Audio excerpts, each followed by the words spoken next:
آپ ہی کہیں تو عمران بھائی کو بلوا دیں۔ ثنا کے شرارتی انداز میں کہی گئی بات پہلے تو دعا آپ ہی کے پلے نہیں پڑی، اور جب سمجھ میں آئی تو لال ٹماٹر چہرہ لیے اس پر پڑ پڑی۔ ثنیا اور سمیرا بھابھی کا ہنس ہنس کر برا حال ہو گیا۔ سوچ رہا ہوں کس سے پوچھوں اس لڑکی کا نام۔ نبیل کی گود میں سر رکھ کے جمال مسلسل یہی گنگنائے جا رہا تھا۔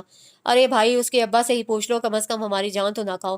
پاس ہی کتاب پڑھتی شزرا نے جھلا کر کہا۔ تو پھر پوچھ لو بڑے ماموں سے، جمال نے ایک دم اس کی آنکھوں میں جھانکتے ہوئے کہا۔ ہیں؟ وہ گڑبڑا کر رہ گی۔ اس کی گہری کچھ بولتی نظروں سے گھبرا کر پلکوں کی جھالر گرا لی، اور وہاں موجود سب لوگ اس بے باکانہ انداز پر کہکے لگا بیٹھے، اور وہ روحانسی ہو کر رباب کے کندھے میں چہرہ چھپا گئی۔ چلو جی یہ بھی کام سے لگ گئے۔ ارے بھائیوں کچھ میری بھی امداد کرو۔ قاسم نے سب کی توجہ دہائی دیتے ہوئے اپنی طرف مبذول کروائی۔ ہم اس معاملے میں قطعی بے بس ہیں بیٹا، آپ فوری طور پر ثنیا بھابھی سے رابطہ کریں۔ عفت نے خالص بزرگانہ انداز میں ہدایت کی۔ انجینئرنگ فائنل کا قاسم اسحاق گردیزی مصطفیٰ کی شادی پر سبھی یہاں پر بری طرح فدا ہو گیا تھا، اور وہ جلد از جلد اپنے نام کی انگوٹھی اس کی انگلی میں ڈالنا چاہ رہا تھا۔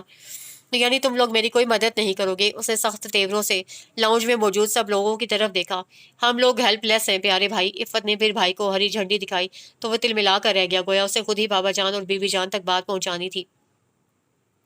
گاڑی اندر لے جاتے ہوئے مصطفیٰ کی نظر لان کی طرف اٹھ گئی۔ ثنا اور ثنیا شاید کیریاں کھانے میں مصروف تھیں، کیونکہ سرخ ناک اور آنکھوں سے بہتا پانی اسی طرف نشاندہی کر رہا تھا۔ کبھی کبھار وہ اس لڑکی کی عادتوں سے عاجز آ جاتا تھا، بالکل لاپرواہ سی۔ کبھی ارد گرد کے بچوں کو اکٹھا کیے کھیل میں مصروف پائی جاتی، اور جب کبھی اپنی ہم عمر لڑکی مل جاتی تو اس سے مل کر اسی طرح اٹھ پٹانگ کام کرتی جو اب کر رہی تھی۔ اسے سخت نفرت تھی اس قسم کی اچھل کود سے، مگر ادھر کسے پرواہ تھی؟ چنگم چباتی سارا دن بے فکری سے ادھر ادھر پھرتی رہتی۔ ابھی کل کی بات ہی، چھٹی تھی، اسی لیے مصطفیٰ گھر پر تھا۔ وہ حسب عادت اونچی آواز میں اوپر کھڑی نیچے کام کرتی جینا کو ہدایات نشر کرنے میں مصروف تھی۔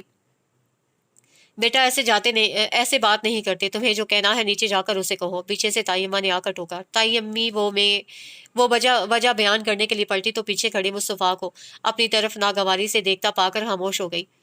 سوری، سر جھکا کر کہا اور نیچے کی طرف بڑھ گئی۔ کبھی اتنی ذمہ دار بن جاتی کہ خانسامہ تک کی شامت آ جاتی۔ روٹی ایسے بیلتے ہیں؟ ایک دن عبد الرزاق کے سر پر کھڑی وہ اسے روٹی بنانے کا طریقہ سمجھا رہی تھی۔ واقعی اس کے ہاتھ کے بنے پھلکے لاجواب تھے۔ مصطفیٰ نے تعریف صرف دل تک محدود رکھی، اور مینا کے معاملے میں تو اس کی نہ ہی کوئی کوتاہی یا لاپرواہی مصطفیٰ نے دیکھی تھی۔ بڑے احسن طریقے سے وہ یہ ذمہ داری سنبھالے ہوئے تھی۔ ثنیا باجی مینا بیڈ سے گر گئی ہے، اور اب بڑی بیوی سے بھی چپ نہیں ہو رہی۔ جینا نے اونچی آواز میں پیغام نشر کیا اور مڑ گئی۔ چٹخارے لیتی ثنیا چونکی اور گھبرا کر اندر بھاگی۔ اتنی دیر میں مصطفیٰ بھی لاؤنج میں پہنچ چکا تھا۔ جینا فرش پر کپڑا لگا رہی تھی۔ گیلے فرش کی وجہ سے وہ جو تقریباً دوڑتی ہوئی اندر آئی تھی اپنا توازن برقرار نہیں رکھ سکی، اور پھسلتے ہوئے دھڑام سے نیچے آ رہی مصطفیٰ کا کہکا بے ساختہ تھا۔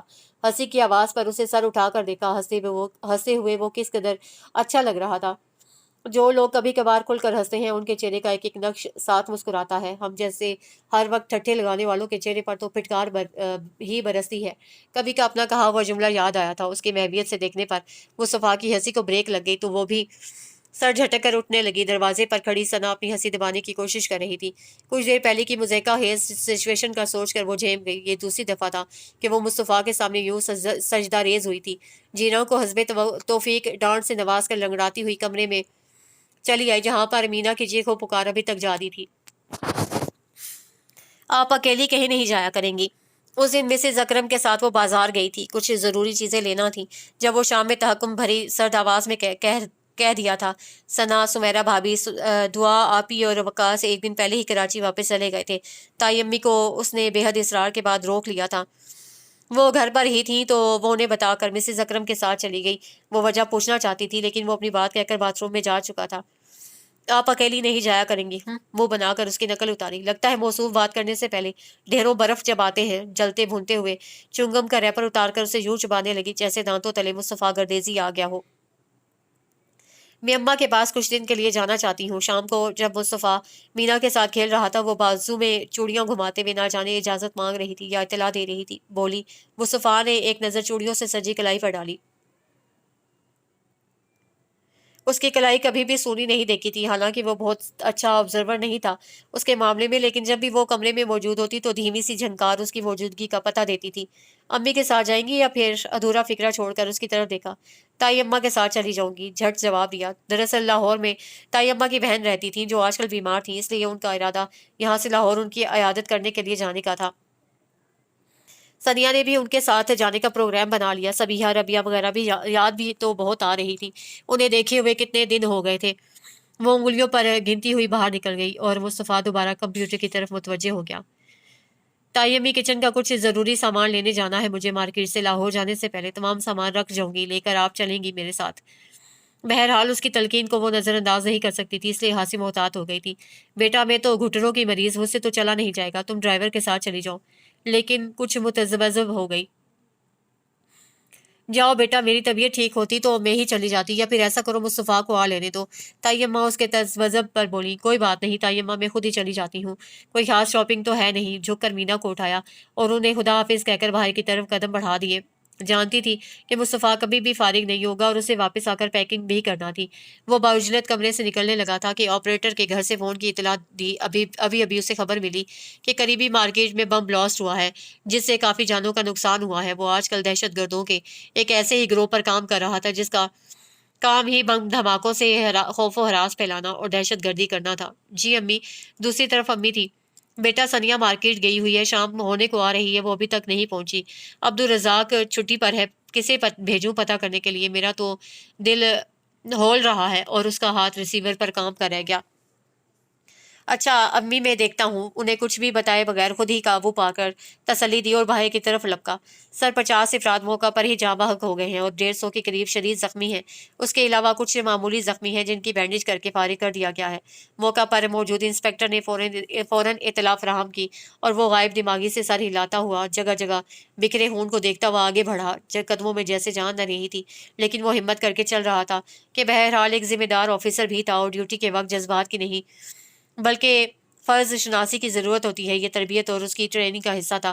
خود پر قابو پانا واقعی بہت مشکل تھا اور شاید وہ اس وجود کا عادی بھی ہو چلا تھا۔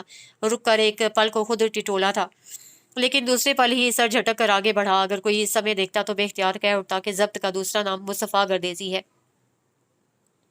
سر بم ولایتی ٹائپ کا تھا۔ ایک اور اطلاع وہ جھنجلا کر رہ گیا، وہ اور ابھی پلٹ کر وہ اپنے ماتحتوں کو حکم دینا ہی چاہتا تھا کہ نامعلوم کس کونے سے وہ آ کر اسے لپٹ گئی۔ مصطفیٰ، ہونٹوں سے صرف ایک ہی فکرہ نکلا اور دھواں دھار طریقے سے رونے لگی۔ کتنے پل تو وہ متحیر سا کھڑا رہ گیا، شدید حیرت کی وجہ سے اس کی زبان گنگ رہ گئی۔ جب وہ جانتا تھا کہ آج کل معجزے حقیقت کی دنیا میں بہت کم رونما ہوتے ہیں، یہ صرف اب فلموں اور کہانیوں میں تک ہی محدود ہو کر رہ گئے ہیں، لیکن آج اس کے ساتھ یہ ہو چکا تھا اور شاید اس کی زندگی کی کوئی نیکی رب کو پسند آ گئی تھی۔ سنیا، حیرت بھری آواز پر وہ ہوش میں آ گیا اور جھٹکے سے اسے الگ کیا۔ یہ کیا حرکت تھی؟ اور میں نے منع کیا تھا نا کہیں بھی اکیلا جانے سے۔ اس کی دھیمی سرد آواز پر سراسیما ہو کر اس کی طرف دیکھا، آنکھوں سے ابھی تک سیل رواں جاری تھا۔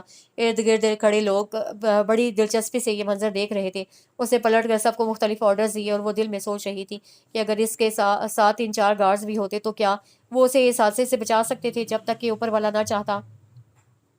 بے شک، لیکن مصطفیٰ صاحب سے کہتا کون؟ مصطفیٰ اس کی کسی بھی سوچ سے بے خبر اس کی کلائی پکڑ کر تقریباً گھسیٹتا ہوا اپنی گاڑی تک لایا۔ کتنی چوڑیاں ٹوٹ کر کلائی میں گھس گئیں۔ بے اختیار سسکی کو روکنے کے لیے ہونٹوں کو بھیج لیا۔ مصطفیٰ نے چونک کر اس کی طرف دیکھا، لیکن ہاتھ پھر بھی نہیں چھوڑا تھا۔ اللہ اللہ داد، بی بی کو گھر چھوڑاؤ۔ بیک سیٹ پر اس کو تقریباً گرانے کے انداز میں دھکیلا اور مڑ کر ڈرائیور سے کہا، جو خود بھی اس اچانک حادثہ اور پھر بیبی کی گمشدگی سے خاصا گھبرایا ہوا تھا۔ اللہ داد کی گود میں مینا تھی، گول گول آنکھیں گھماتی معصومیت سے دیکھ رہی تھی۔ اسے ہولے سے اس کے بالوں میں ہاتھ پھیرا اور اللہ داد کو جانے کا اشارہ کیا۔ تائی امی گھر میں داخل ہوتے ہی وہ تائی اماں کے گلے سے لگ کر شدت سے رو دی۔ انہیں بھی ابھی چوکیدار نے آ کر سارے واقعے کی اطلاع دی تھی۔ ابھی تک ان کی دھڑکن معمول پر نہیں آئی تھی۔ آخر خود پر قابو پا کر اسے بتایا کہ وہ رش کی وجہ سے مینا کو اللہ داد ڈرائیور کو پکڑا کر مارکیٹ کے اندر چلی گئی کہ تھوڑی دیر بعد دھماکہ ہو گیا اور لوگوں کے ساتھ وہ بھی اندر ہی پھنس کر رہ گئی۔ کافی دیر کے بعد اس کا سر تھپ تھپا کر خود سے الگ کیا اور اللہ داد کو فوراً 2 بکروں کا صدقہ دینے کا کہا اور مینا کو اپنی گود میں لے لیا۔ سسکتے ہوئے سنیا نے بات مکمل کی، یہ تمہاری کلائی کیوں سرخ ہو رہی ہے؟ انہوں نے اس کی کلائی تھامی، کانچ کے کئی ٹکڑے بازو میں چبھ گئے تھے۔ پتہ نہیں، کزن خود کو لاعلم ظاہر کر کے مزید عمر ڈالنے والے آنسو کو روکا۔ چلو ڈاکٹر کے پاس، غضب خدا کا، بازو خون سے بھری ہوئی ہے اور یہ بے خبر ہے، انہوں نے اپنائیت سے ڈانٹا۔ رات تک گردیزی ہاؤس میں یہ بات پہنچ چکی تھی کہ ثنیا جس مارکیٹ میں گئی تھی وہاں پر بم دھماکہ ہوا تھا، اور چونکہ ثنیا مارکیٹ سے نکلی تھی اسی لیے موزانہ طور پر بچ گئی۔ سب نے شکر ادا کیا تھا اس معجزے پر۔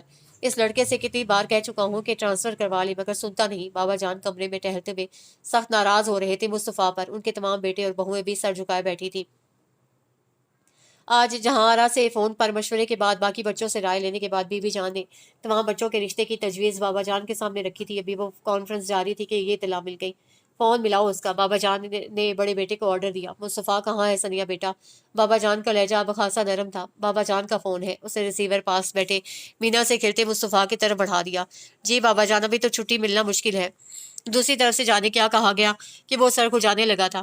ثنیا نے مینا کو کھلونے پکڑاتے ہوئے اس کا جائزہ لیا۔ آپ ناراض نہ ہو بابا جان۔ اچھا جی، کوشش کروں گا چھٹی مل جائے۔ پھر سلام دعا کر کے فون بند کر دیا۔ بابا جان نے جہاں کو بلوایا تھا اور مصطفیٰ کو بھی تاکید کی تھی کہ وہ 4-5 روز میں کراچی پہنچے۔ اس کا یہ بہانہ کہ ثنیا کو ابھی لاہور جانا ہے قطعی طور پر رد کر دیا گیا تھا۔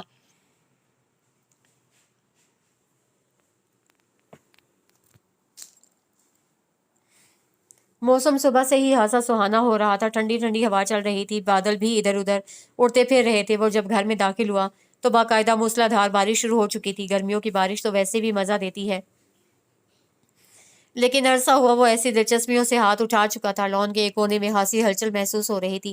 مصطفیٰ انکل آ گئے، کسی بچے کی آواز سنائی دی۔ مصطفیٰ انکل، آنٹی کے پاؤں میں کانٹا چبھ گیا ہے اور ان سے چلا بھی نہیں جا رہا۔